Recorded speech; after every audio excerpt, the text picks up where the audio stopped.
So this is the bit that gets illuminated, but this isn't one cave, right? So these Paleolithic caves, this is like the precursor to Karahan Tepe and Göbekli Tepe, in my opinion. I've actually written about this already. 30,000 years before. Long before, yeah. And so what they did, these French researchers analysed 130 caves in the whole Dordogne region, southwest France, some in Spain as well, and found that 122 of them were chosen with entrances that aligned to the winter solstice, the summer solstice, and sometimes the equinox. Mostly the winter solstice sunrise, though, like we find at Karahan Tepe and at Göbekli Tepe, potentially.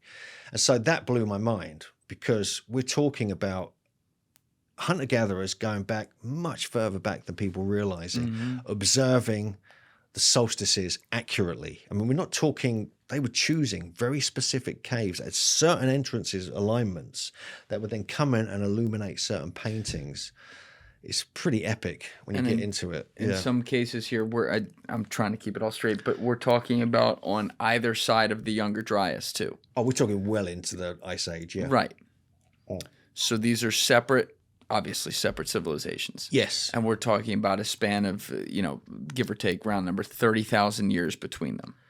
And yet they're doing similar things. I mean, do you think that the explanation is that there's just something inherent in mankind that looks above and tries to relate so below? Or do you think that there's some sort of way that traditions or findings, whatever you want to call it, were somehow through all the climate changes preserved and passed on across civilizations that also existed in totally, in this case, separate parts of the world? Yeah, I think there's a lineage of information and knowledge that gets passed on generation to generation. Definitely. I mean, I don't know. I think there are direct connections. I really do. I really think there are direct connections between the Paleolithic people and Karahan Tepe. The reason being is because you have the same observations taking place. Yeah. You even have the same symbolism. If you look at some of these caves, not only you got all these alignments and everything, but some of the carvings are very similar, 3D relief carvings in stone. You have to look at this. You can't deny this isn't similar. What's crazy though, Hugh, is that I've talked about this before with several different guests on the podcast, but the way that the average human today views time is so strange exponentially. And what I mean by that is something that was 30 years ago seems like a while ago. And then the difference between 30 years and 100 years ago is a similar warp in our head to what we do 30 years ago. And then the difference between 100 years ago and 200 years ago is also like a similar time period, even though these are much longer time periods and getting bigger, to the point that we may look at something not even nearly as old as this. We may talk about in the ancient Roman Empire, we may talk about something that happened in 50 AD and then simultaneously talk about something that happened in 225 AD, and in our heads treat it like, oh, that's like the same time period. It's 175 years apart. The Civil War in our country was less than 175 years ago. Like, think about how long ago that was. So there's something about when we start to extrapolate further and further down the time scale of time, no pun intended, we start to assume things can be so similar. But to say that things were passed down 30,000 years across civilizations, that's 30,000 years. I can't even conceive that. I know it's almost impossible to conceive, isn't it? I mean, you think about your perspective that's very interesting, because you look at Stonehenge. One example, you go back to Stonehenge. It was built 5,000 years ago. When Stonehenge was being built, Karahan Tepe and Göbekli Tepe had been in use for 1,500 years and had also been buried for another 4,000 years. And so, it's like, hang on a sec. But there's lots of similarities. And clearly, I think there's migrations of people. I mean, I personally think that the Karahan Tepe, Göbekli Tepe culture, the Tez-Tepe super civilization that I call it, that was almost like an end point of the Paleolithic knowledge that was built up through these hunter-gatherer shaman groups for thousands and thousands of years, and they had to put it all down because they knew they were stopping, they knew there was changes, they knew that the Younger Dryas had come to an end. They thought, right, let's put it all down. Let's carve it all in stone. Leave it there. Everything we've learned, and then we're going to bury it, for future civilization. So it doesn't get forgotten. It might get lost, but it'll be refound for sure. And so people think like the Taz-Tepala culture came out of nowhere. I think it's the other way around. I think they came down. All this knowledge was somehow kept, somehow encoded in myths, somehow recorded on these plaques that were then passed on, and these certain numbers and certain symbolism, certain things in the sky that were pointed out and read out around the fire every night, so people would learn it and pass it on. The oral traditions are oral profound. gets weird though, because I mean, you and I both know the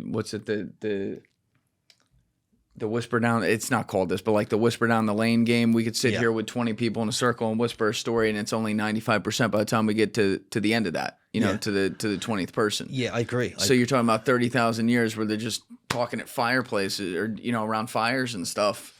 It changes. But there were these traditions. You can look at this through the Native American traditions as well, very specifically actually, and also the Druid traditions of England.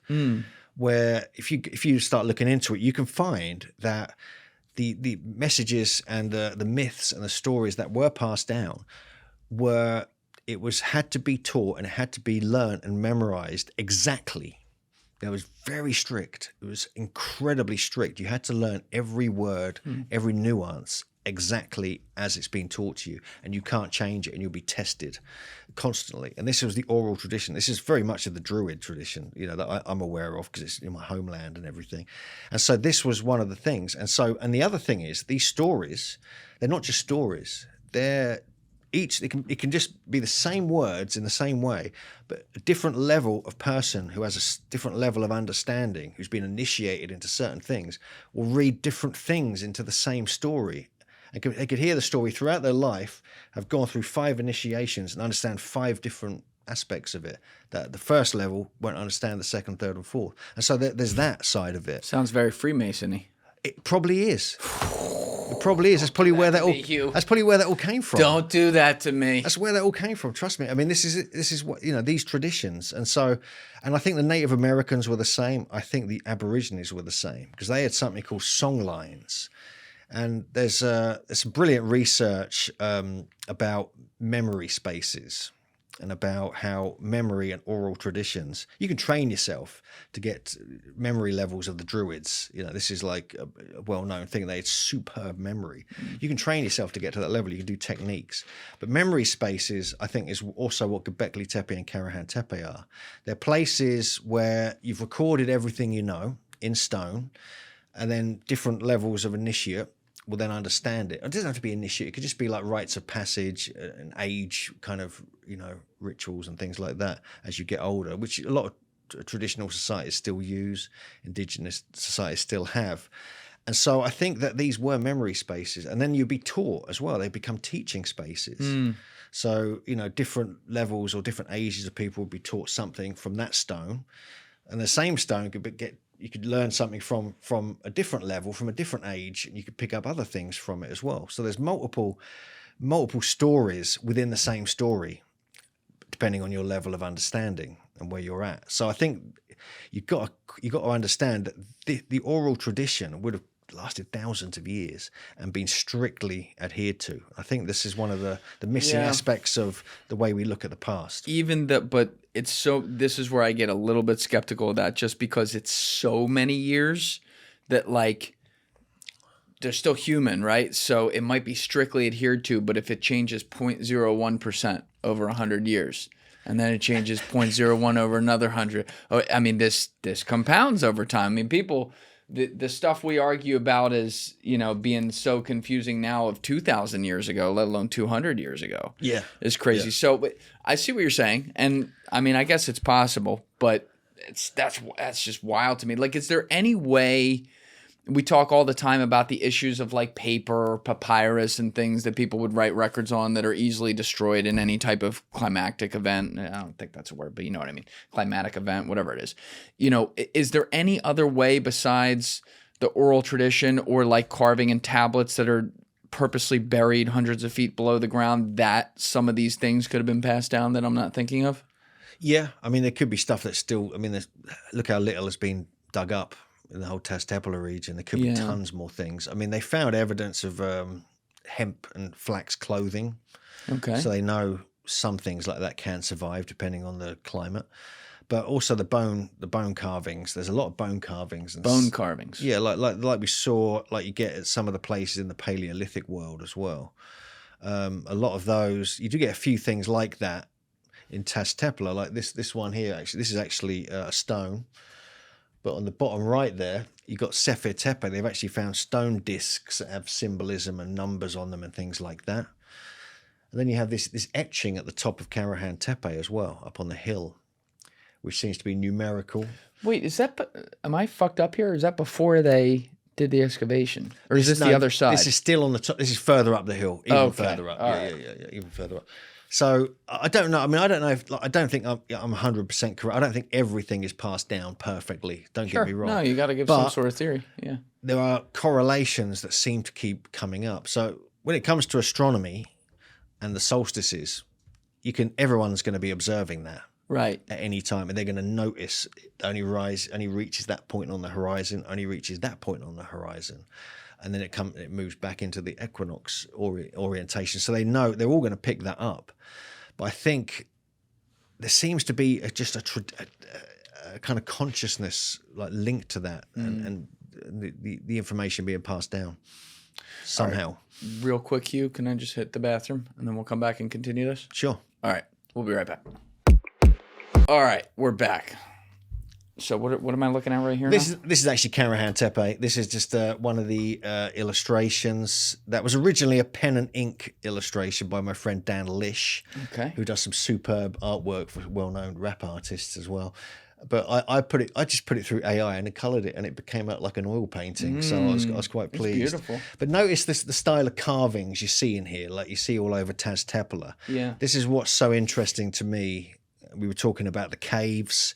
You get these in the Paleolithic caves, going all the way back. Yeah.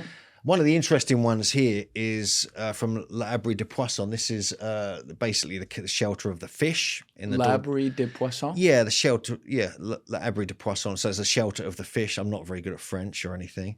This goes back to 25,000 years old. You get a relief carving like you get in Tepe. But what's interesting is that this is just one example. I won't do many more or anything, but this one's interesting because the jaw, they say, of the salmon, which is depicted there, it's about 3 feet wide, is pulled back. And this only happens in the winter towards the solstice, when the male is in mating season. He has this thing happens to his jaw. And I thought, that's strange. And then I looked at it, and then this cave is aligned to the winter solstice sunrise. So the light would come in at that time of year and illuminate the cave. So they're depicting time-relevant natural phenomena inside caves that are aligned to that time of year. Unbelievable. So that is unusual. I mean, to come up with that, if you're a Paleolithic hunter-gatherer type, it's like, where did that come from? Where did these ideas come from? And so it just gets weirder and weirder the more you look into it. Do we have theories, going back to Karahan Tepe, do we have theories about, like you were discussing, that these seem to be places of university and ritual worship, and they would move from place to place. But do we have any theories yet about how these people would fill their days and what their lifestyle was like, what kind of food they were eating at the time? Obviously, before they found all these sites, they just thought it was, more basic hunter-gatherer people lived there. But now it seems to be more advanced. So do we know what it looked like on a day-to-day for them? There's evidence of what are called hunting traps around all these different sites. I mean, this is one thing. They're like giant V-shaped areas, like walls going into these rough V-shapes, different shapes, that you just trap these, migrating or moving animals into. You trap them so they couldn't get over the walls and kill them, basically. So they were definitely still doing the hunting. They were still doing the gathering when all these sites were being built. They weren't agriculture. Only developed 200 years or so later, like 9,400 BC, 600 BC maybe. And that was just north of this area, at a place called Karahan Mountain.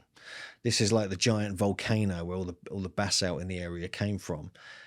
And that is, on those slopes, is where the first ever einkorn wheat was grown, which that was it. That was when everything changed. Everything became settled down and expanded out from there. And the whole agricultural revolution, which we still almost live in today, because we're sedentary people and we grow food. We don't walk about with spears, hunting gazelle. That's what Deef was doing. Well, this apart morning. from him, yeah. And so there's this whole change that took place at this time, and I think as the expansion of the civilizations grew, they kind of had to. They didn't have any choice. They had to do something about it. Yeah. Otherwise, they're going to starve. So you have all these images. You saw some of the statues earlier of like ribs showing.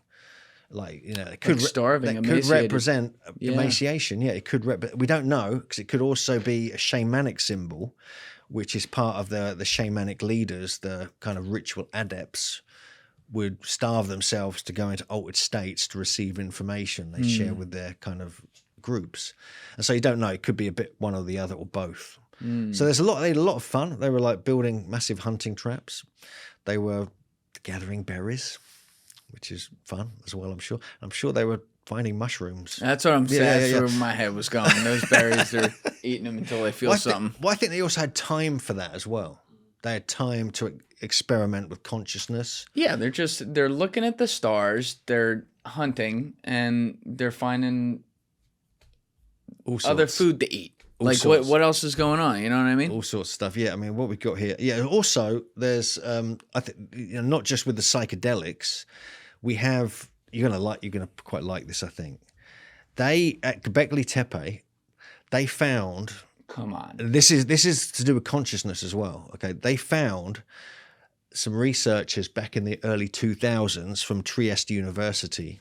They were doing archaeoacoustic analysis of enclosure D, and they found this really powerful spiral magnetic field in the center of enclosure D, the one we looked at with the big pillars. A magnetic field. A spiraling magnetic field moving. And so this is really interesting to me, because I mean, I stumbled across this in this obscure paper. Yeah, you got to explain this to me. This isn't clocking yet. Because they were basically analyzing. These are the guys here. They were analyzing the acoustics. They wanted to see if there's any specific acoustics associated with the site. And they then found the middle is actually Stonehenge. They found magnetism there as well, but the two on the side there are actually from the site. And they found not only acoustic properties, infrasound, which they couldn't understand where it was even coming from, which affects consciousness and affects your brain chemistry. They found this magnetic energy there, and they realized this is natural. This is the natural feature of the landscape, and therefore Göbekli Tepe was chosen, potentially, because it had this magnetic quality, and people could feel that when they went up this hill. And then they measured it, and recorded it. And then, unfortunately, Klaus Schmidt, the head archaeologist at the time, died, and they couldn't continue their research. The new archaeologist wouldn't let them in. So this is really interesting, and we've got a kind of depiction of that. Wait, the new archologist wouldn't let them look at this more? No. And now, but now it would be better. Well, we don't know. Going. I mean, at the time there was no archaeologist for a few years, so I think that might have been why. So we've created this depiction here. This is by Dan Lish. I want to give him credit. He did a lot of the artwork in the little book, in the little wooden book. And we think that not only, so you have this magnetic energy, you have acoustics there as well, like you get in Malta and Stonehenge and other things. And combined with, potentially psychedelics, man, these people were having a good time. And also you could see the abstract nature of the artwork. You get it. You start to get it because they were experimenting with altering consciousness. And I think this is so overlooked, even though Lee Clare actually mentioned it in one of his interviews. And so I think you've got to, approach this from a different perspective now. There's this whole shamanic perspective when it comes to understanding these people. And I think it was their culture. I think they had like a religion, but not the way we see it. It was like animism. We're so stuck in, some of the 20th and 21st century, just like homogenizing of that entire space is, drugs and rock and roll or whatever. And yet these things are natural substances that are found in the plant life around us here on Earth that have been around forever, that ancient tribes, whether it be this one, less ancient than this, more ancient than this, it was always a common denominator that they had access to. And you don't think they would have been fucking experimenting with this to try to get, as you say, some higher level of consciousness? Of course they would have. But we're like, there's like this ivory tower around that somehow still to this day, even with all that we know, like in the modern day for uses of this stuff and how it can help people. But, you know, they're like, we don't want to look at that. We don't want to do that. That's true. I mean, these are some of the artwork from the book. All of these images could be mushroom symbols. Yes. All of them. You got the top left there, that's Say Birch. You got the middle one we looked at previously, that's Karahan Tepe. On the right, you've got the birthing goddess from Göbekli Tepe. Yeah. Looks like she's got a mushroom head. Even at Karahan Tepe on the bottom there in structure 8A, it looks like a serpent with a mushroom head. Right. The line between the phallic and the mushroom is dangerously thin. They're often connected in ancient cultures. And also there's other elements here as well. I mean, one of these, you're going to like this next one, is the fact that Christmas is associated with the mushroom. You probably know about this. This podcast is brought to you by Amantara. If you've listened to my ads, you know old Saint Nick was tripping. And I've actually written a kind of slightly fun article about this. It's published on ancientorigins.net. And but there's a whole thing relating to the winter solstice rituals at Karahan Tepe and other places around the world, and how the Christmas mythos became what it is. And one of these is to do with mushrooms. The Can you Amanita please explain muscara. this? Well, you have the Amanita muscara mushroom, the red and the white. You know this. Yeah, you know it well. Santa Claus and everything else, the red and the white, flying through the sky. It's one of the effects of this type of mushroom. Mm-hmm. There's also this connection with animals, the reindeer. And in the Sami tradition of, you know, this part of the world, they drink reindeer wee or pee because they're the ones who ingest the mushrooms. The reindeers turn it into the correct kind of formula for the psychedelic. Then they drink the reindeer pee and they get high effectively. Reindeer sort of piss for like, the wind. Tastes like bad wine or something, you know. I wouldn't want to know. Yeah, and then you have this thing like the holy mushroom as well. Again, there's different things are being found at Karahan Tepe, like these stone plates. Okay, I think they were carrying certain things on them. And when they excavated the site, they found these plates positioned on the benches really carefully. So they weren't just for food. They weren't for bringing out your sandwiches on or anything like that. This was for sacraments. And I think this is what we're finding here. For sacraments. Well, like mushrooms, like different things. And also, there's a type of grass that grows abundantly, normal grass, not marijuana, in the whole area. And that has a small percentage of natural DMT within it. And so some people have suggested, Andrew Collins talked about this as well, that if you light a lot of this grass and put it on fire in an enclosed space, which some of these may have been with roofs on in some cases, you're going to get the effects of DMT getting into your system as well. And so also many of these structures, potentially the smaller structure, I don't think the big structures had roofs, but the smaller structures did. And you'd climb through these holes. So you would have this smoky room with a fire going. You would have the shaman climbing down through the whole stone, coming down through the chimney into it, and then giving out the gifts, the sacraments. All very Christmassy, don't you think? Very Christmassy. And so there's all these different elements you can bring into this where we take Christmas for granted and all the symbolism. We just take it for granted. You see it on Christmas cards.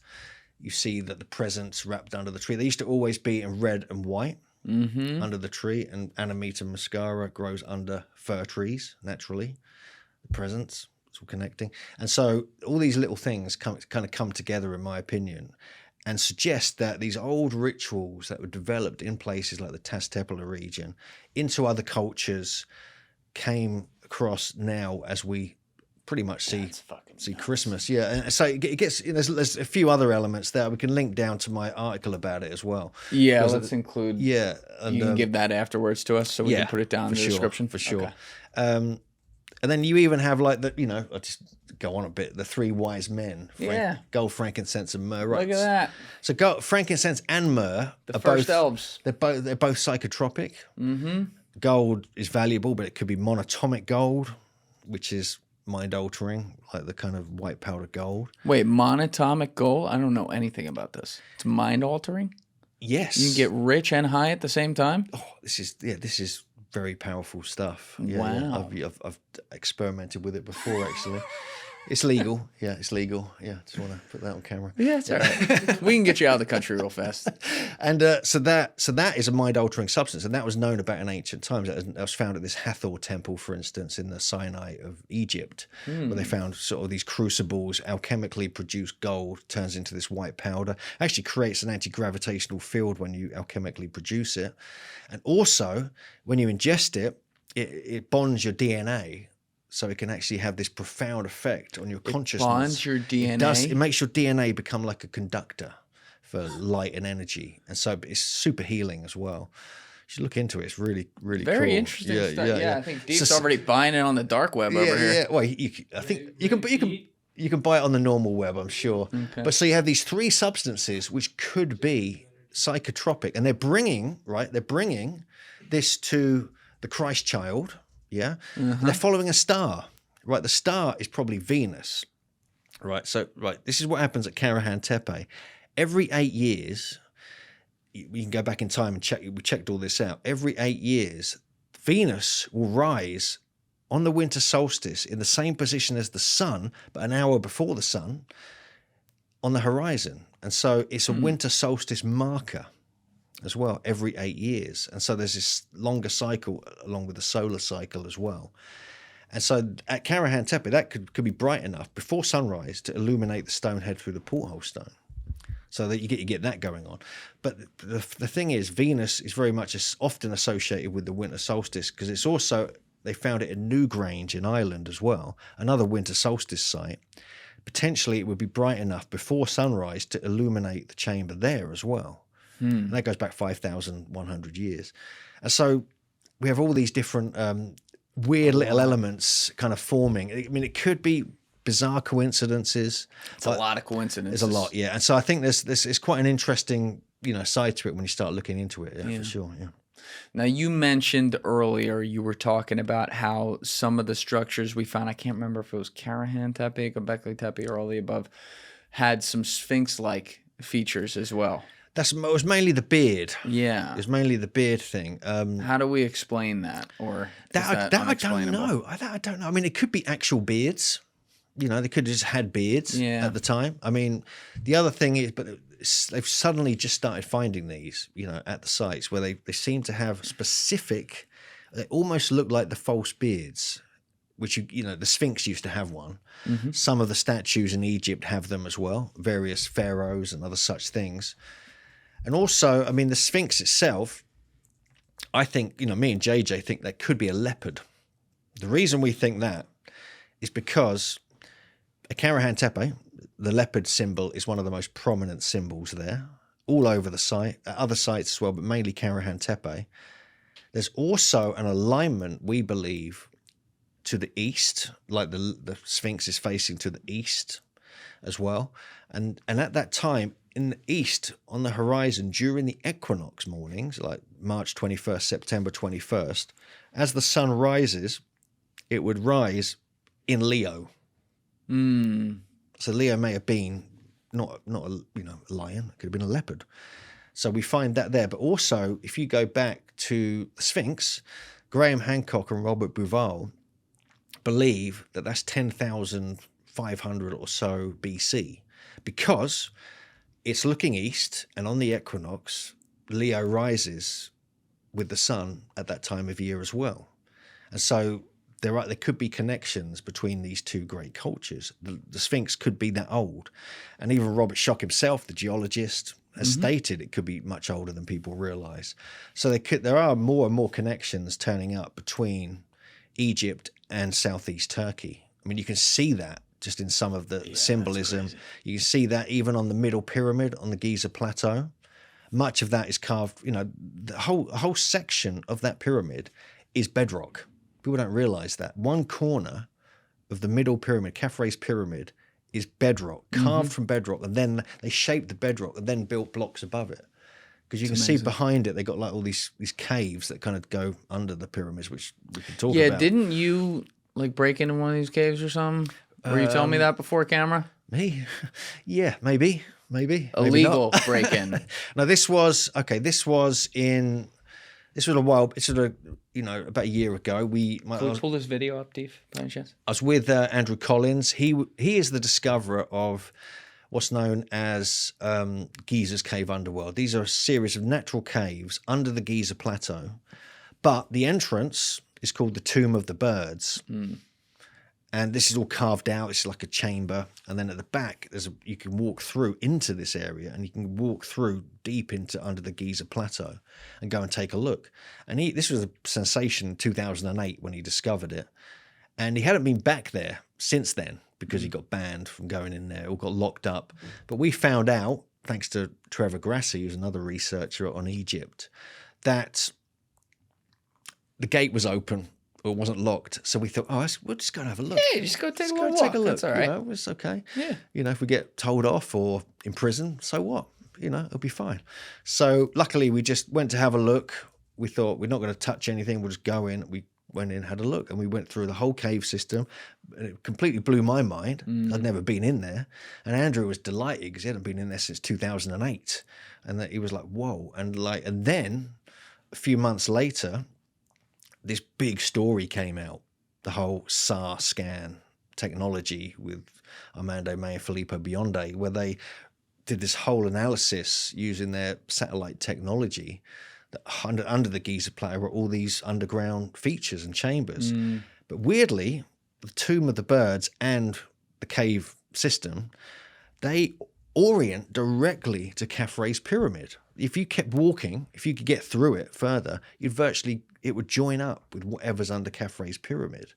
And so I think there's a connection there. And even if you look around Khafre's pyramid itself, this is the big middle pyramid, around the back, you can see all these entrances going in, like sloping down into and then they're all blocked up with rubble.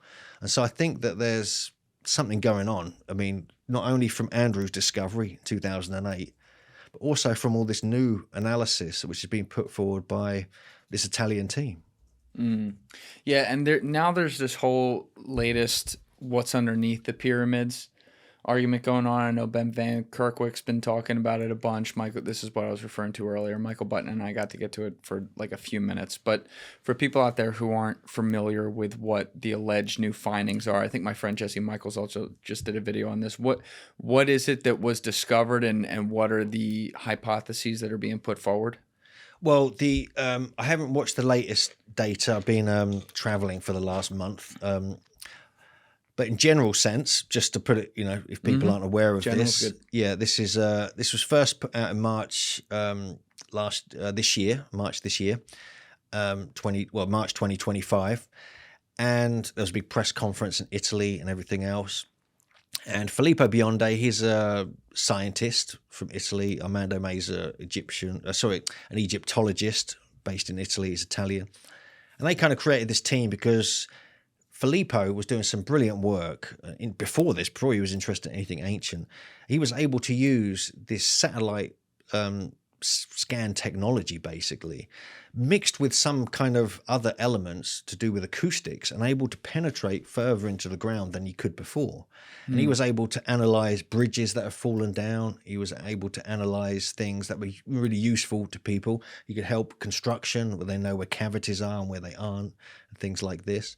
And he got approached by Armando, and then they kind of put this team together. So let's have a look at the Giza Plateau, because there's all these stories of stuff under the Giza Plateau. Let's take a look. And so they did that, and they got these remarkable results. And initially, it was this huge area beneath Khafre's pyramid, the central pyramid, one we've been talking about. And then it expanded over the next few months. Because it uses up so much computer power, it takes time to analyze areas really carefully.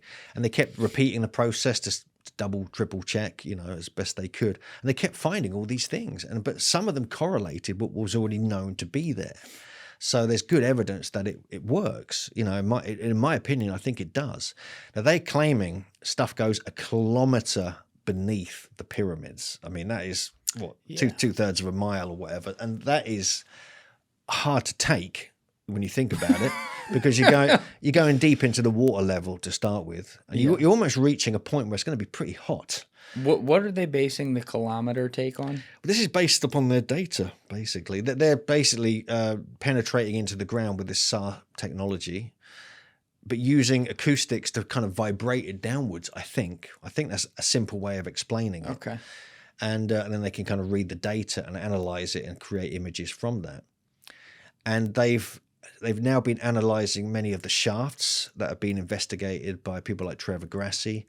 I think they're going to be, we've asked them to look at the Tomb of the Birds and the Giza's Cave Underworld, because if they can get that and get it accurately, it'll back them up. Are they getting a lot of resistance from the regular crew in Egypt, I take it?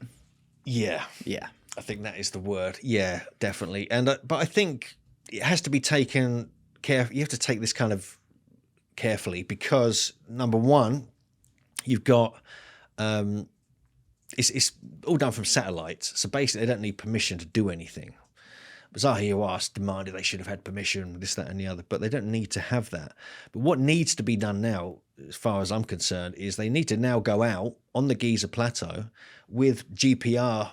You can get these kind of rollers, you just roll them about, and just do that. Just see if it matches what they found. Then you can verify what they've got or what they haven't got. I mean, obviously you can't go down a kilometer with that, but you can go down a certain amount and check some of their data, see if it matches up. I think that's what they got to do. But they also got to get into some of these tunnels. I mean, because some of them are accessible. I mean, we know the fact that some of them are like blocked off and they're like, no, just don't look at it. That's crazy. Yeah, some of them, but there's a lot of, I mean, if you go to the Giza place, it's just rubble everywhere, chucked in any hole they can find, and it soon gets filled up with sand. So it's hard to sort of excavate. And so, but these new technologies that are now available, why not take a look? Why not just get some pinhole cameras going down there? Let's see what's going on. I mean, because they're finding stuff in the pyramids still. I mean, for God's sake, these have been known about for hundreds of years. Yep. They're still finding stuff inside pyramids because it's like solid block of stone virtually. Obviously made up of smaller blocks, but it's like a mountain of stone. So they're still they can still find stuff in there. Why can't they just go underground a little bit and see what else is being found? But I think the new research, I'm not 100% aware of it. I haven't had a chance to follow up on it. But I think they're just now just taking it and getting more detailed analysis of what they've already put forward. And I'm very interested to see where this all goes, to be honest with you. The new research notwithstanding, because that's still developing, prior to what we're hearing now, what were your thoughts? What have your thoughts been on whether or not it was possible for the pyramids to be created as they've said, and what the timeline you thought it was of when they were actually created versus when we're told? So we're told they're at roughly 2600 BC onwards. This is like the kind of fourth dynasty. The first dynasty was really 3100 BC. This was the Scorpion King, or Nama, or Menes. And the first pyramids really were built towards the end of the second, early third dynasty at Saqqara and places like this. So that's probably going back to 2800 BC. But there's some dating, some luminescence type dating was done on the Giza Plateau of some of the granite on Menkaures pyramid, the third pyramid. And they found that to be, this was by Robert Temple and also another team. He funded this project, this research, his brilliant research. He spoke at our conference recently. And he believes that he's got dates officially that are at least 400 to 500 years older. At least, yeah. So we're talking first dynasty or before. Now that's conservative dating. I mean, there's elements to this, because when you're dealing with, I mean, you look at the chambers under the pyramid. There are chambers there. There are tunnels. There are entire complexes like the Osiris shaft, which is multiple levels going down with, descending passages. They could have been done any time because you can't date the bedrock. This is the problem. And this is why getting down to the bedrock where they take their samples from in Turkey, they can actually date it. But I don't think they've got samples that far down. It's all flooded with water. And so I think there's a potential of it all being much, much older. I think that has to be considered, especially now with Göbekli Tepe and Karahan Tepe dating. Because there are direct connections between these cultures, something that Andrew Collins has looked at, JJ's been looking at it. You find like there's a myth from Haran, for instance, which is in the Haran plain near Göbekli Tepe, where the Sabians would have traditions of coming down to specifically Khafre's pyramid, and underneath there would be some of the sacred rooms of their religion and things like this, linked with Enoch and other such things. And so it's very bizarre. You find these connections. You find the same kind of arrowheads that go back to the pre-pottery Neolithic in a place called Helwan. There's something that Klaus Schmidt and Andrew looked at. You get them also in Shanlurfa. There's a site actually in Shanlurfa where one of the statues, Urfa Man, was found. And they're the same types of heads going back to the same era. So how are they in these two places at once? So you get all these correlations. I want to know how the goddamn stones got there. Oh man! I mean, just the granite. I mean, you're bringing up 70-ton blocks of granite. What, 600 kilometers, like 400 or 500 miles from Aswan? Yeah. And then you're lifting it up above the king's chamber with all these layers of these granite blocks. Firstly, how'd you get it to the Giza Plateau? And then how'd you lift them up? Some strong ass slaves. Yeah. Something. Giants. Yeah. It's got to be giants. Yeah. Yeah, actually, on that note, you've done a lot of work on giants, you were saying. Myself. So you're a believer. Well, myself and Jim Vieira, we've written 2 books on the subject. I mean, because I don't believe in giants or anything like that, but I do believe all the accounts I found in the academic record. Okay, That's what fascinates me. How do you say those two things at the same time? I don't believe in giants, but I believe all the accounts. It's I'm not gay, but I'm kind of gay. but how would you account for 1,000 reports of giant skeletons in North America, for instance? Yeah. Written by academics, even in the Smithsonian's own journals, by doctors and people who've dug them up. Are they all lying? Or is there some reality to it? And I think that's where the problem is, because we're dismissed as giantologists, stupid, you're making it all up. But we're not. We found all the accounts and we're like, what the hell? We need to something to it. There's something to this. We need to just, at least we don't necessarily, we haven't seen any real skeletons. I've seen sort of the odd fragment here and there. But you have to kind of consider there's something weird going on in the past, especially with all the myths of giants everywhere as well. I mean, even Stonehenge, the original name of Stonehenge was the Giant's Dance. That was the first, Giant's Dance. That was the first name of Stonehenge before it became Stonehenge. That's a Saxon name that was added much, much later. They're like, we got to clean this up academically. What books did you write? Which giants did you focus on in your books? Our first book we did in 2015 was called Giants on Record, and that was focused on North America entirely. A little bit of Mexico, a little bit of Canada. Our other book came out in 2021 called The Giants of Stonehenge in Ancient Britain. That was very focused on all of Britain, not just Stonehenge, Ireland, Scotland, Wales, and England. And we found 250 reported accounts there as well. What did the reported accounts look like? Like same, people saying we same saw kind of something? thing. Same kind of thing. It's like academic journals. You've got there were certain ones on display in certain places. You've got obscure ones which you can't really verify because it's one account in one report newspaper from the 1824. From Wales. You can't go off, you can't verify these things. But we're quite open-minded, but we're also relatively sensible. So we just thought we'd put them all together, put all the accounts we could get together, analyze them. We made a big thing about these ones are clearly hoaxes, pointed out which ones are clearly hoaxes, and these are the ones we can't really prove were hoaxes. What do you think? And we kind of left it open for people to look at because we don't want to kind of come across as completely madmen, And the same thing with Britain as well. But we looked more into the myths in Britain because all the myths of Britain, all the founding myths, all the myths associated with megalithic sites, all linked with giants. Virtually every one. It's very weird the more you get into it. And we found accounts of, I dare to say it, over 14-foot tall skeletons being found near Stonehenge. and reported by academics in the early 1500s. What'd you do with that? You have like There's no record. They didn't keep them. No. We don't have them anywhere. No, it's just reported. A lot of them turn to dust apparently, or they get taken away. Convenient. They get taken away by kind of the reptiles, the rich people. maybe the same thing. But what's that guy's name? David Icke. Somewhere he's like, yeah, that's it. Yeah, maybe. But there's an interesting story there, but we leave it open. We're not trying to kind of convince anybody that giants ruled the earth or anything like that. But we found it just a compelling narrative, a compelling story to put it together in these two countries. And it was a great project. We really enjoyed working on it. And we stand by what we put out. We're not like, we're very clear. We don't really, we're not believers. We're not like... I understand now. You know what I mean? But we found it compelling. There were so many accounts. There's something that happened. So many. Even if that's not the explanation, there's some sort of all over pattern to these accounts that says something different could have been going on. Yeah, even here, like New York, all this area, we have over 100 accounts. Of giants? Yeah. Going back to the... they play 5 miles away. There you go.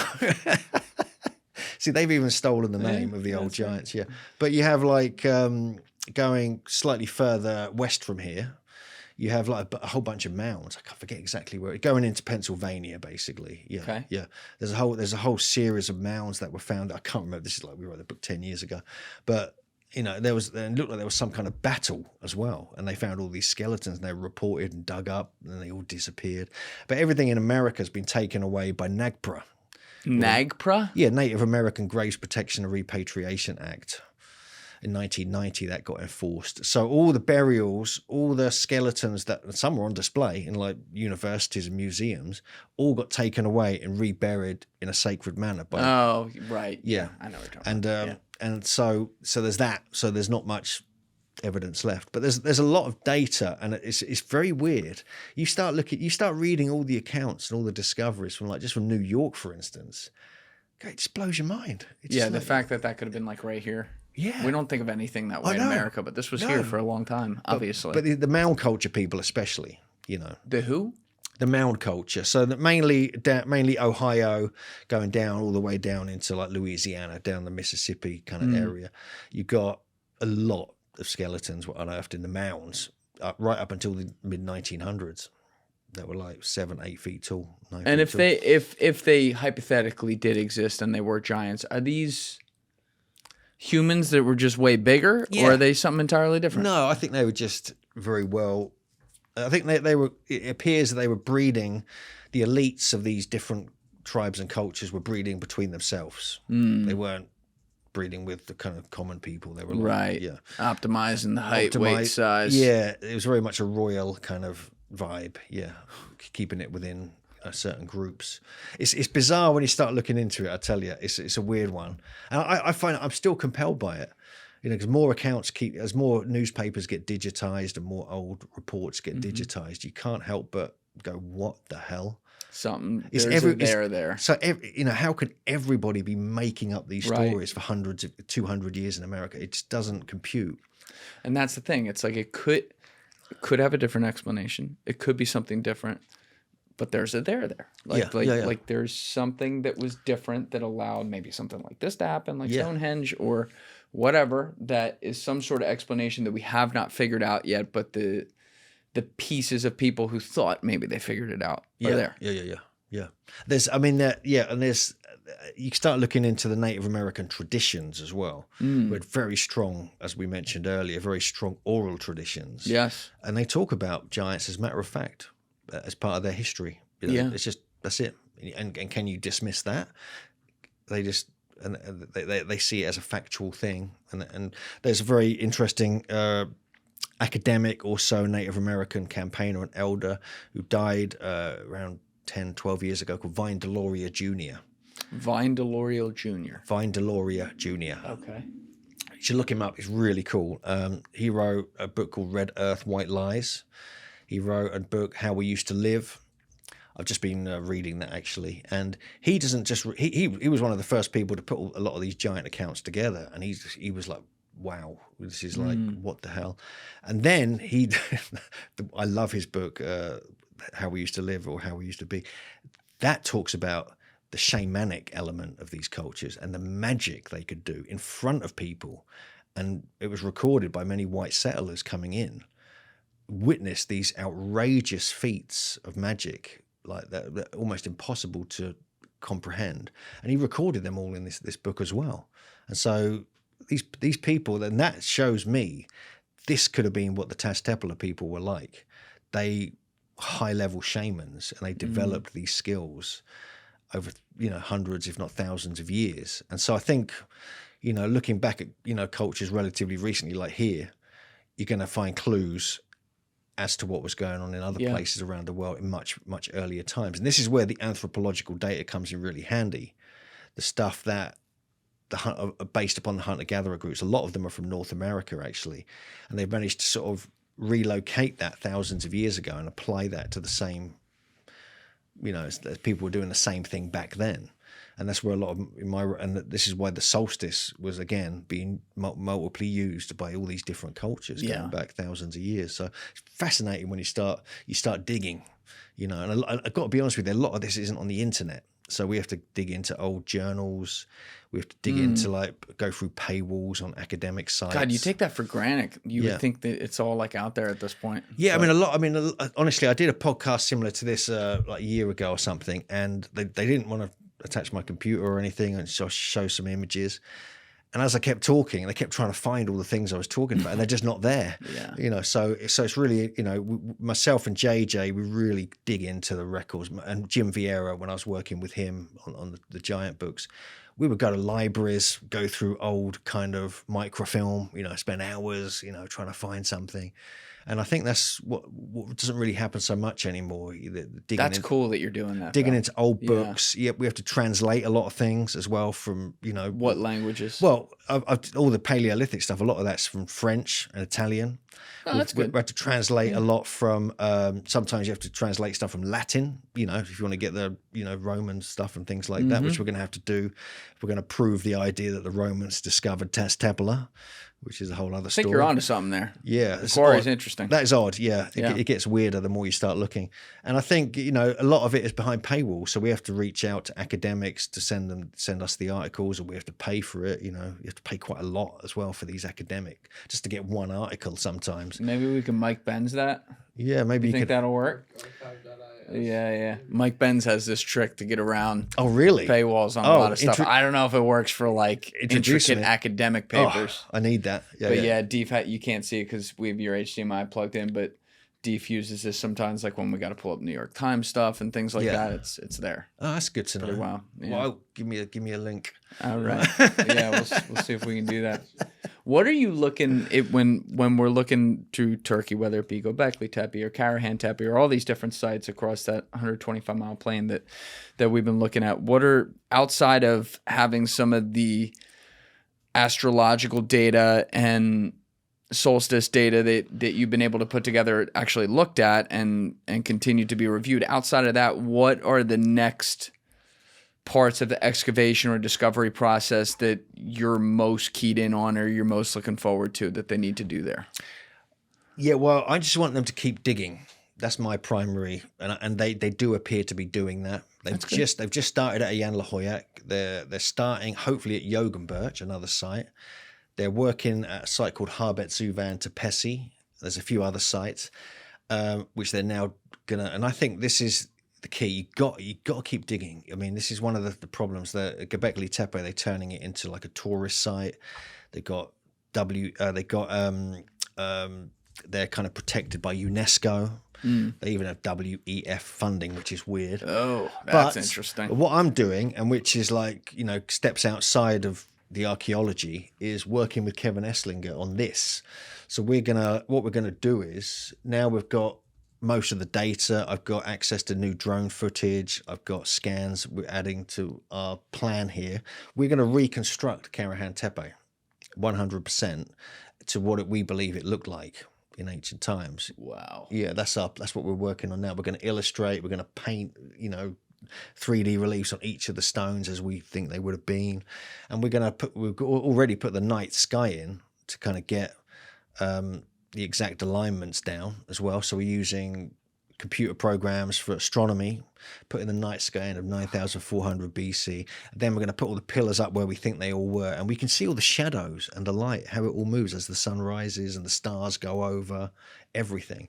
So then you step out, you don't need, I mean, as long as they keep digging and we can get the new data to add to the scans, add to our project, we can reconstruct it ourselves. We don't need the archaeologist to do that. And so we're working on that. This is so cool. That's a long-term project. It's only just, we're waiting to get more data. We've actually got some brand new stuff I got last week, which we're going to add to it. So we should be able to put this together pretty quickly now. And then we're going to do it at Göbekli Tepe as well. We started on that. And so when are you going back next to Turkey? We're going back really soon. Really soon. Okay. Yeah. I mean, I'm not sure when this is coming out, but we're going January. Can you bring it out earlier? We can probably. I just filmed a million podcasts, okay, so this is probably gonna be January because I have ones that are like pressing current event type stuff. So it's probably gonna come out like mid-January. I think. Well, we are going back before that again for the winter solstice. I know this is coming out in January, but we're going to be doing all that, and we're going back there in May. And in September, we run tours there as well for groups. Oh, cool. Yeah, and because we're so blown away by this, we have to. It's amazing. Yeah, and but one of the things, this is the next step really, because if we can reconstruct it as to what it would have looked like, we can work out all the astronomy without having to go there. So because they're planning now, this is what's really depressing, is they're actually building a new roof over the site. Wait, a roof like their own? Let me just show you an image of this because it's quite annoying. So this is what they've started doing already. They've actually started building these. This was taken back in March when our friend Michael Collins was there from Wandering Wolf. So that people can't.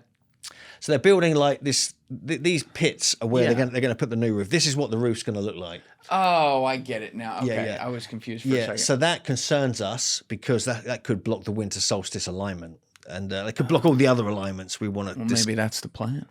Maybe, and this is maybe that's the grand plan. But look at it. If you look at it there, the plan there, what they've got here, the first images of what it may look like. They're keeping the sides open, which is essential because all the astronomy we're looking at is based on virtually on the horizon and not far off it. So it might be okay, but there's a lot of this going on. There's a lot of there's a lot of construction going on now, but luckily they're not doing it just yet. They were supposed to start this year, but they've been delayed because of all the new discoveries. So we're going to make sure we kind of get there and have a look at it carefully before they put it up. Well, there's a lot to still be discovered around this very clearly, but it is so cool, and I'm here for all of it. I'd love to keep you here for a while, but we do have a flight to catch this afternoon. Yeah, me too, actually. Yeah. All right, good. So we're on the same page, but I'm going to have to bring you back. Obviously, you said you're going back in January and May. Maybe after May, we could bring you in again when we get a chance to go through some of the stuff you're finding. I mean, there's so many updates. I mean, just to say, there's so much more going on. I mean, let me just show you this one slide, which is another aspect of the work, which we'll get into another time, is the geometry and the metrology, because we're finding remarkable correlations. We're finding measurement systems. We're finding accurate geometrical principles that didn't even exist at this time, apparently.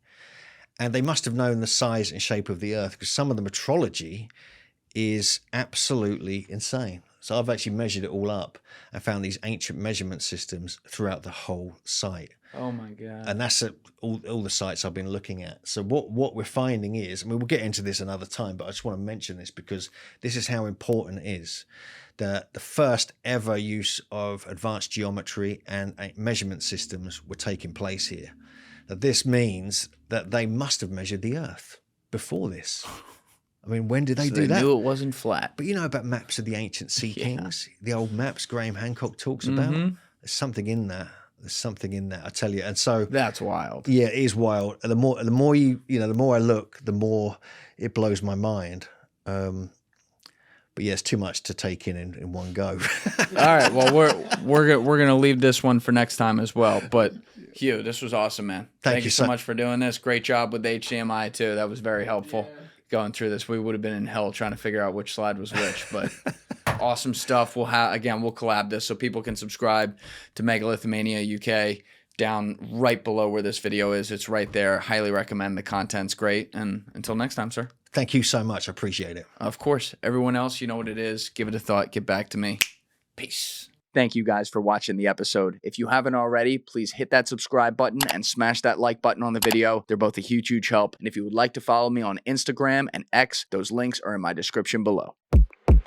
Thank you guys for checking out this clip. If you haven't already subscribed, please subscribe and hit the like button on this video. It is a huge, huge help. And if you'd like to check out this clip's full podcast episode, that link is in the description below or right here. And finally, you can follow me on Instagram and X by using the links in my description below.